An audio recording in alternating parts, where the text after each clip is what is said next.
नाज़रीन, क़मबर में corona virus जा 23 नवां केस साम्हूं अची विया आहिनि। इन हवाले सां तफ़सील ॾियण जे लाइ राब्तो कयो आहे मेहरान टीवी जे रिपोर्टर طفيل چانڊيو सां। जी طفيل, तफ़सीलनि खां आगाह कजो। जी हाँ, बिल्कुल।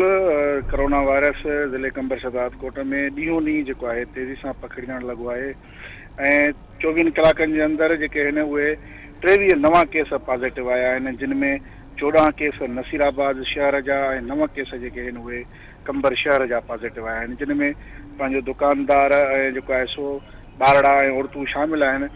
जॾहिं त इहे जेके बि मरीज़ पॉज़िटिव आया आहिनि तिन खे सभिनी घर अंदरि ई पॉज़िटिव कयो वियो, पंहिंजो आइसोलेट कयो वियो आहे ऐं उनखां पोइ जेको मजमूई अंग आहे पूरे ज़िले जे अंदरि कोरोना मुतासिरनि जो उहो 315 ते वञी करे पहुतो आहे। तव्हांखे ॿुधाईंदा हलूं त कुझु ॾींहं अवल मेहरान ते पंहिंजो DHO क़मबर ऐं DC क़मबर जो बि मौक़िफ़ आयो हुयो त जेके कोरोना जे केसिस में वाध थींदी ऐं उहे जेको आहे हिन टाइम ॾिसण में अचे थो पियो त ॾींहों ॾींहुं जेके आहे उहे कोरोना केसिस में वाध थिए थी पई ऐं जेका आम अवाम आहे उहे SOPs ते अमल कोन थी करे पई, जंहिंजे करे कोरोना केसिस में जेको आहे सो वाध आहे। जी طفيل, तव्हांजी महिरबानी।